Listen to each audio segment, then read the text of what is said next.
how significant you think the Jimmy Garoppolo injury is, despite Brock Purdy's first out of the gate performance against the Dolphins in a win for the 49ers. Your thoughts? Well, first, I think, Purdy did a really nice job. He managed the game for sure, but he made some throws that were like, game-winning type throws where, you fit the ball in tight windows and spots you had to have it to play keep away, because that Dolphins offense is scary even when they're playing terrible. But, I think it is a big injury because you looked at San Francisco as I felt like before the season, looking at their roster, they're a Super Bowl contending team. Now, they started kind of slow, the Trey Lance thing complicated things. And if you look back at this Niners team, I think you're going to say, man, what might have been? There was a month stretch where we had Christian McCaffrey, we had Trent, we had Debo, we had Jimmy, we had Kittle back healthy. He had a groin. You're getting your defensive pieces back.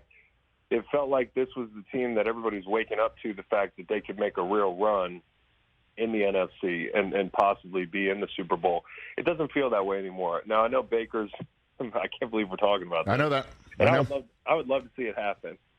Just see how great Kyle Shanahan can be. And you'll find out with Brock Purdy as well. But I think they're capable of beating any team in the league once. Right, but to do it over a span of a few weeks in January and into February, that's going to be tough.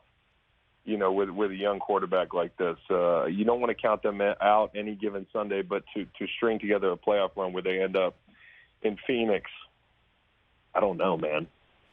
If you're San Francisco, you put in a claim for Mayfield, right? You do that, correct? I guess. There's a lot of people that are saying, "Hey, we know what the Niners," and I just did it. We know what the Niners kind of destination is now, based upon who's taking snaps under center. Like, they know a lot more about Brock Purdy than we do. And to be honest, he played fine yesterday. And it's not the best defense in the world. The Dolphins have been a little bit disappointing defensively, but you have to ask yourself, maybe you bring him in and see what you got, but does he give you that much more of a ceiling than Brock Purdy? I don't know. Well, I'm not sitting here and saying it, Chris, that you bring him in and then supplant a guy that's been in your system who you like a lot and that the locker room likes. Sure, I'm just saying that it's now happened twice. It's now happened twice that you watch your starting quarterback get carted off. You need to have a backstop here just in case this happens in, say, January. I'd rather have Baker Mayfield in the role of Jeff Hostetler than anybody else, Josh Johnson or anybody else. Wouldn't you? Well, I'd like to have Andrew Luck come out of retirement, and since he's nice. A Cali guy and the whole thing, that would be fun. But I just think I think you make the claim. I don't know that at face value he gives you any better chance to win than the guy who's been in the system all year, right? But yeah, to your point, you were thin before Jimmy broke his foot, and now you're even thinner.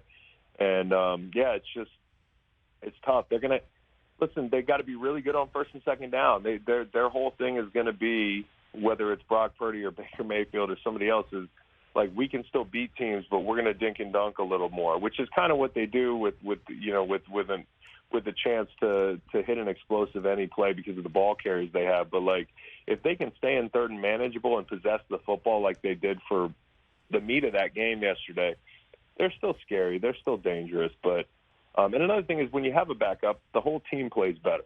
We saw that with Dallas, and I think we'll probably see it with San Francisco. So they're not out of it.